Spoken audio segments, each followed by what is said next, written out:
Welcome to A Shelter in the Time of Storm. My name is Roger Comstock. I'm the minister for the Morrison Church of Christ in Morrison, Tennessee. Those of you who have seen our program before, you've heard me say that the intention, the thought process behind our program is to try to help people as they deal with the difficult things in life, and thus the title, Shelter in the Time of Storm. It's our intention to help people through those difficult times through a trust in God, a reliance on God and His Word to help us with those difficult things in life and to help us maintain our faith in the face of those struggles that we face in daily routine life. I have a distinct pleasure today in this program and a couple of programs that will follow of having a discussion with some of our service veterans. Our special guest today is Brother Bobby Gayton. Brother Bobby preaches for the church in Cartersville, Georgia. And he is a Vietnam veteran and has written a book entitled My Thorn in the Flesh. And Brother Bobby has been very open and honest with his experiences while he served our nation in Vietnam and the things that have affected his life in the form of post-traumatic stress disorder that he is dealing with as he continues to live his life for God now after his service to the nation. And so, as I said, Brother Bobby, we're very happy to have you with us today. And first of all, let me say, on behalf of myself, thank you for coming today, but also thank you for your service to our nation. Thank you, Roger. I appreciate that. It was really an honor for me to serve my country. And you know, I was not in the military service. My eyesight, I was always somewhat grateful for bad eyes that it kept me out of the military. But for many people who have never served particularly in a combat situation as you have and other men have, it's difficult for us to understand some of the things that you have dealt with as coming back and working back into regular, normal society and normal life. In your book, Bobby, if you would like to talk for a few minutes just about your personal experiences in Vietnam and some of those. I understand you were a combat soldier, if that's the right terminology. Okay. If you would you care to talk about that a little bit? Well, I went into the Army in April of 1967. Back then it was the draft, or you could join, and I had met my future wife, and so I did not want to be in there extra years, so I went down and volunteered for the draft, and they took me. And so I went in April of 67, got out in April of 69.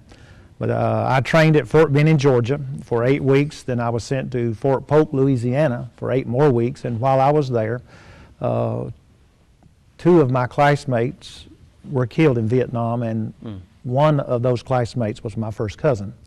And I was not able to go to the funeral, was not able to say goodbye to him, and even though we were very close and as we were growing up.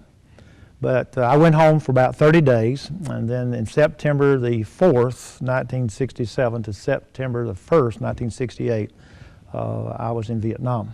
And I was assigned to Alpha Company, the 3rd Battalion of the 22nd Infantry of the 3rd Brigade of the 25th Infantry Division. I know that's a lot, but that's the way they identified us. Sure. And I was with the Alpha Company, and sometimes I always try to make mention in talking about who I served with. A lot of people have seen the movie Platoon, and Platoon was made about Bravo Company, and I was with Alpha Company. And I did not even realize that when I watched the movie, except when it got to the very end of that movie. That was one of the biggest battles that we fought in Vietnam. And so I was there in 363 days, and 279 of those days I was away from my base camp in the jungles, the rice paddies, and so forth, and fighting the Viet Cong and the NVA soldier. And so it was a very trying time because, like I said, my cousin died in Vietnam, and I realized something then, well, not then, but it would become really a way of life in Vietnam that my fellow brothers, as we called one another, would be killed or be wounded, and if they were wounded seriously, we would never see them again. We don't know if they made it or unless they wrote us back. And then some of them were killed. We never got to say goodbye. And so that's some of the things that we went through. We actually lived in the jungle. We were there I was there during the Tet Offensive of 1968, and we left our base camp and we came back 88 days later. Our uniforms, our shoes, they were actually rotting off because we were involved in so many things. And the company I was with, I was a combat person, and a company has like 160 people per company, 4 platoons, 40 people apiece. And while I was there twice, we went down, first time to about 66 people in November of '67. And then we built back up, but after Tet, we had 62 people left. Wow. You had lost that many men Yes. to either were killed or injured and Right. and shipped home or to a hospital. Or Right. so. In your training, in the training process, when you first entered, you were in the Army. Is that Right. correct? At what point? I remember the draft and the ping pong balls and the lottery Right. system that the government came up with. But at what point did you really begin to realize, or did it hit home that you were going to be going to Vietnam and that you were going to see combat? Well, when we went in, it's really amazing. They try to get you to go ahead and join for that other year, and they'll let you take any type of career approach that you want. Well, I didn't want to do that. Like I said, I just wanted to serve 2 years and get out. But I had the attitude that I'd go in and do the best I can and get out. And so when I got there, they said, well, you can choose 3 places. Well, I chose Hawaii, and I chose Alaska. Both are counted outside the country, and Vietnam. I was going to Vietnam. I knew that. Right. And right. so I went ahead and volunteered to go, and they sent me. And I was trained as an infantryman soldier. While in Fort Benning, I had the opportunity to maybe stay there, and because I was one man who knew how to type. I learned that in school, took a course in school to learn that. And so they asked me to stay, but before they cut my orders, I was shipped to Fort Polk. Well, when I got to Vietnam, I was at the training place up at the headquarters, and they needed a clerk typist, so I was typing. But before they could get me transferred there, they sent me to the field. So there was a couple of instances where one instance where I may never have gone to Vietnam, but another where I may have never gone to the field. Right. But all those things did not work out, and I was a combat soldier. And so there were a lot of things that we went through, and those things in many ways have helped me to be the person that I am, but I do suffer from post-traumatic stress disorder. And as I had mentioned to you personally, I appreciate your book. I appreciate your openness. I mean, the honesty is obvious, and I guess is kind of a given. But your openness with your own dealing with post-traumatic stress disorder and how you've tried to make your life useful. I understand you work with some veterans groups. Is that correct? Yes, I worked for the Georgia Department of Veterans Service for about 27 months, and I left that because of the pressure, the stress. I could not handle the stress because it brought back all of my Vietnam experience. Things I felt like I had dealt with, it all came back, and I began to have some difficulties. And actually, while I was there, this book began to be written, even though I did not know it at the time, because when I went to Vietnam, my wife-to-be, Linda, gave me a diary, and I started writing in the diary as we would go throughout Vietnam. I didn't start the first 2 months. I started in November, and so I wrote continuously in the diary, and also I wrote things home to my mother and to my wife-to-be about what was going on in Vietnam, things I was seeing.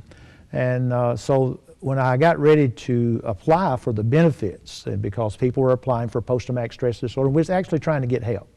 And they'd started the vet centers, and so we were trying to get help. We had to write what they call is a stressor letter. You had to actually prove that you were in combat, even though I had an 11B, that's an infantry MOS, even though I had a combat infantryman's badge, medals with valor and things of that sort, I still had to prove it. Interesting. And so I wrote a letter. It took me 30 days to write that letter.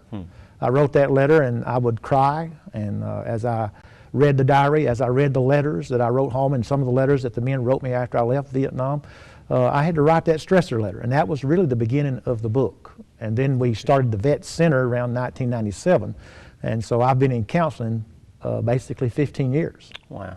Wow. And even though I have a degree in counseling, and that's the reason I have a degree in counseling, because I began to have problems in 1978, And then in 1983, I really started having problems, and I went to my medical doctor, and he says, you have a chemical imbalance, and so we're going to give you this medication. And I said, no, you're not going to give me medication. I'll work it out. Well, that was the beginning. It had really gotten worse at that time, but I turned into a workaholic. I figured working, staying busy, I would never have to think about that, and that's how I did my life until 1997 when it all started coming back. Wow. And so that's the reason why the book, it had its beginning then.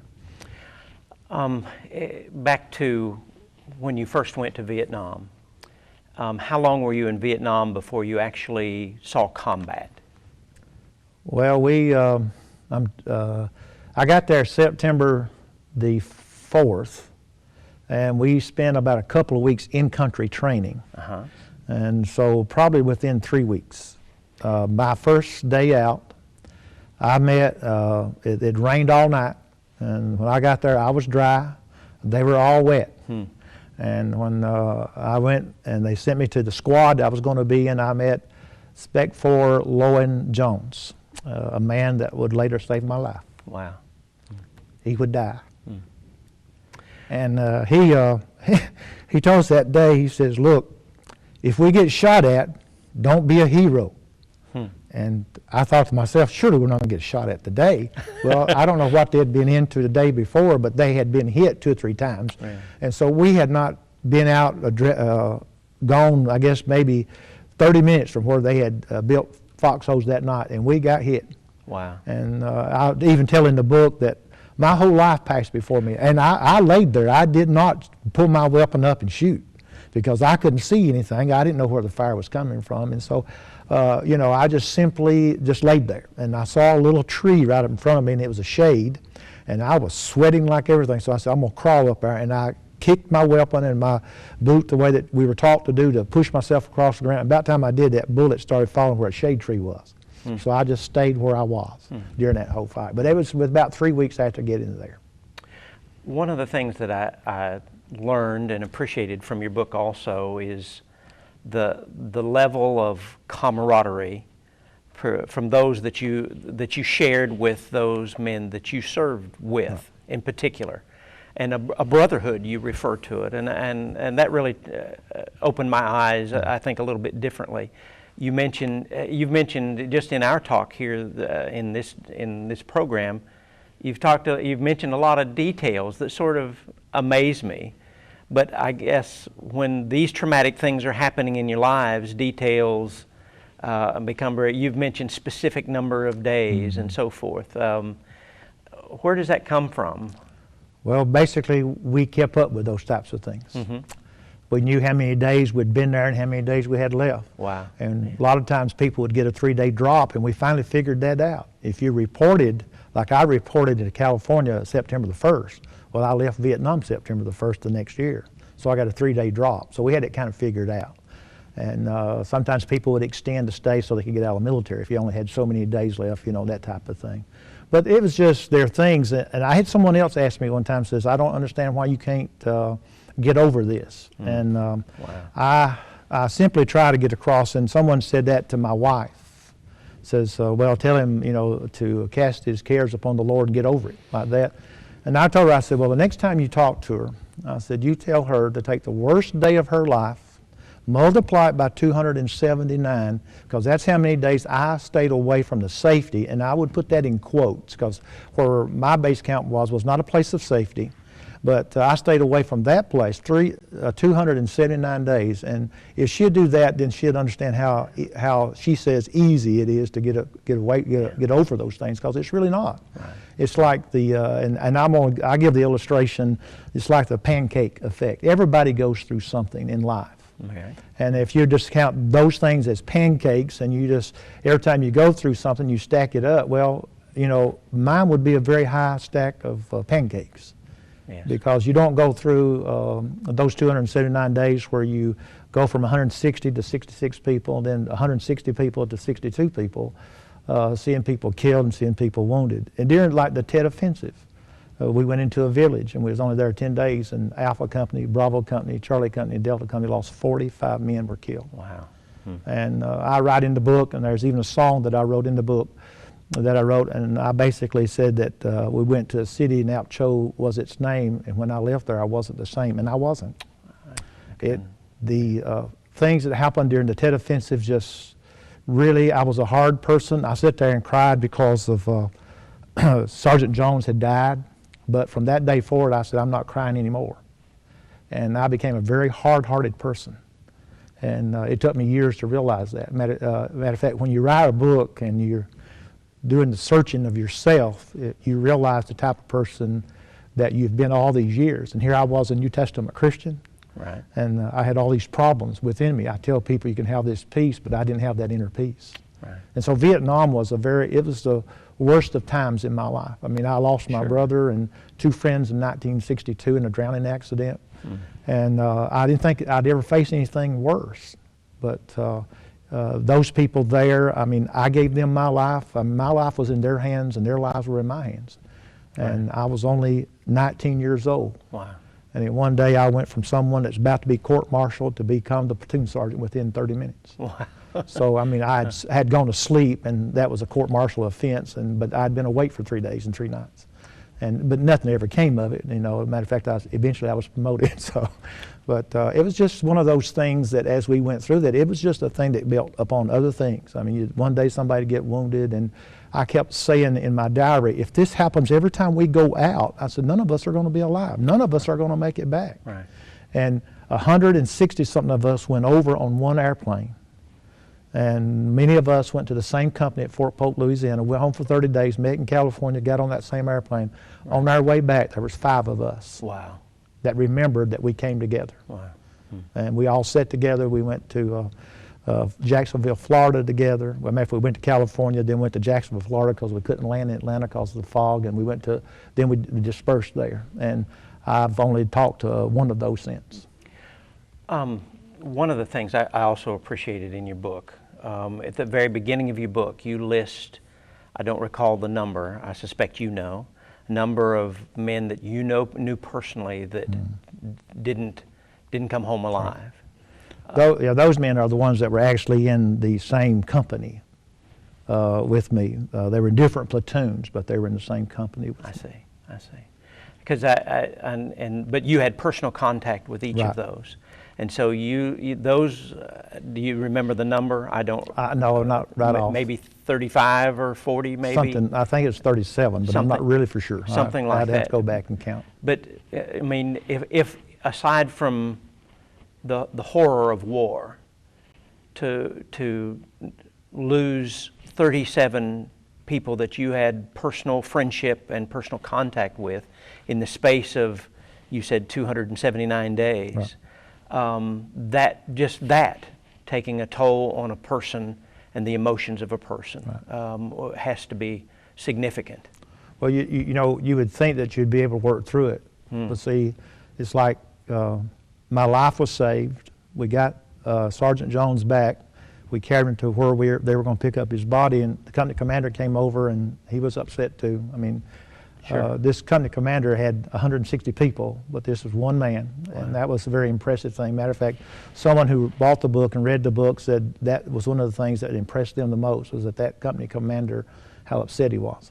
But to have that to happen, and I was wounded, and they wanted to send me back in because of my wound plus my emotional state, and I refused to go back in because back then they would take you, and when you got back and you got your wounds taken care of, they would put me in a bunker by myself, and I didn't need to be by myself. Wow. I knew that. Sure.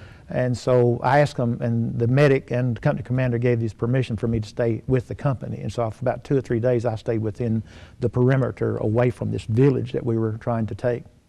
And I kind of dealt with some of those things. You know, I tried. Right. But you just don't have the time to do that. They get wounded or they're killed, you put them on a chopper, and they're gone, and all of a sudden you're back doing what you were doing. Yeah, yeah. And it was very difficult to even try to deal with. And when we got back to base camp, you know, even though we'd lost some people, you know, we'd write their families if we could, if we knew their addresses and things of that sort. And especially if somebody was real close to someone, they would try to find their address and write to them. But we just have to deal with the time that we had, because you come in, you may take a shower, and next morning you're going back out. That's what we were doing. Yeah. Again, in the book, you talk about that you came to a point of your your objective was to stay alive one more day, basically. Right. And the toll that takes on a person's emotions and your psyche and so forth. Can you talk about that feeling or that mindset that we take that very lightly. We take in everyday life, and maybe we're involved in a close call as far as a car accident, and we may say, well, I might have been killed. But to really be in a situation where your life, literally, you may not know, am I assuming right, that from minute to minute, you don't know whether you're going to be alive or not. Yeah. Well, see, we were fighting an enemy that had been fighting for so many years, and so you really never knew, because you didn't know who the enemy really was. And you've read the book, and so in the book I talk about July the 4th of 1968, and there was a fellow there, was a barber, a Vietnamese barber, and he'd cut my hair and shave my face and shave my throat, and he'd even shave you back of your neck, and he'd pop your hair. He'd do just about anything, and you paid him and left. Well, on July the 4th, when it's all over with, they pulled his body out of the wire. He was a Viet Cong. Oh my. And so, and you would often think about those types of things, that here you are, and they come in and they do all these different things. We're talking about friendly people, but yet sometimes they were marking off the perimeter where your base camp was or where your tent was, and they would bomb you that night. But even no matter where you would go, it was always that idea that you could be killed. But I have to be honest, and that is, eventually you adjust to that. I mean, adjust in the sense that you know that it's going to happen, and for it not to happen, you have to be alert. And that's what Sergeant Jones tried to get across to everybody that came to his squad is, look, you listen and you learn from us, because we've been here, we've done these things, and you listen to us. And that's what they told us is, look, surely you can be killed, you can be maimed, you can be captured, but you need to think on what you're doing, and you respond that way. And so we had a good teacher when we got there. And so eventually, it was like going through motions. You get hit, you fall to the ground. When I got ready to come home, we were sitting there and we were getting ready to get on the airplane the next day we would. Well, that night we got mortared. Well, all these new recruits were running all over the place trying to find a bunker, and we were inside the tent or the building that we were supposed to be in, and they had to come in there and make us leave, because we were going home. We'd been there 363 days. We were going home. We had adjusted to a lot of that. But those sounds never leave. They just simply, if a person reads the book, and one fellow told me, says, I read the first chapter, and he says, if you get through the first chapter, and I guess it is a rough chapter because that tells about the 373 or 63 days there, but it tells about the 279 days in combat. Right. And as I said before, I appreciate your openness in writing your book, that you reveal your shortcomings as well as those experiences. And you've told me that even though you were religious, you weren't part of the Lord's church at that time in your life. But would you describe yourself as being a religious person when you actually went into the Army and went to Vietnam? Well, I believe that at that time, that if anything would happen to me, I would go to heaven. That's what I believed. And but to come to realize that was not the case, was it was shocking to me. But it was my search for truth, because I told you earlier that I said, Lord, if you'll help me out of here, I'll live for you. I really didn't know the impact of that until I obeyed the gospel. And once I obeyed the gospel, a great burden was lifted from me, because I knew that no matter if I was not able to deal with what went on over there, that I'd been forgiven of that. All that had been washed away. I knew that. But to know that, and then to have it continue to come back, and I try to cover that in the book because it continuously came back. And so, but I thought of myself as a religious person. But like I said, coming to know the truth was one of the greatest joys, because I knew all of those things had been forgiven, all of my sins had been washed away. The Lord had added me to His church, that I could live and be faithful, and I could go to heaven no matter what I had done in Vietnam.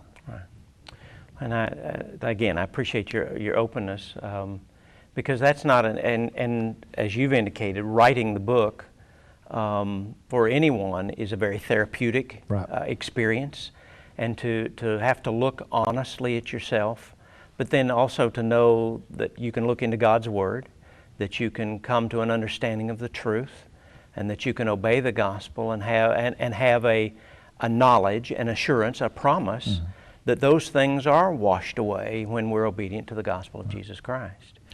Well, I saw that, many, many passages. And, we look at Philippians 4 and verse 8, that we think on these things. And I learned if I'd keep my mind set upon those things, then, as I dealt with my PTSD, as I dealt with the events of Vietnam, it was easier. And there are always passages that we teach on and, I guess we stress. Right. And 2 Peter 1 and verse 3, that God has given us all things that pertain to life and godliness. Right. As I preached or taught, I would stress that godliness. And then when I started writing this book, I went back and looked up there where it says He has given us all things that pertains to life. Right. And I told myself when I started writing the book, I said the answer is in the Bible.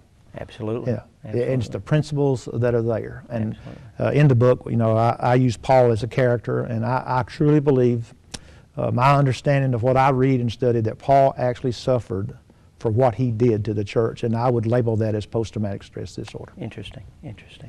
We're out of time for today, and again, Bobby, thank you very much for coming, and it's a pleasure to come to know you. And again, I want to make folks aware of Brother Bobby Gayton's book about his experiences in dealing with post-traumatic stress disorder that is a result of, is that a safe way to put it, a result of his experience in serving our country as a combat soldier in Vietnam. And he relates his experiences and now how he continues to live dealing with and learning to live with post-traumatic stress disorder.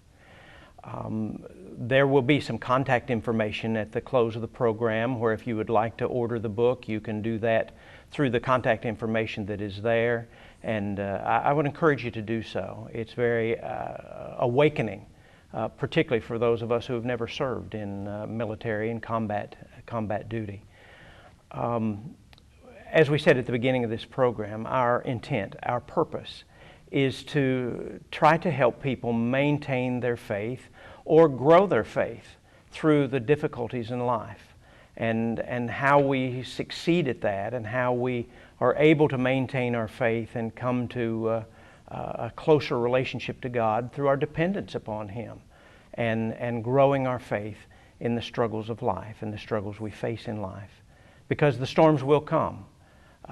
Man is going to have trouble through his life when we know that, and so we need to find a comfort, a dependence upon God, that we can see our way through those difficult things.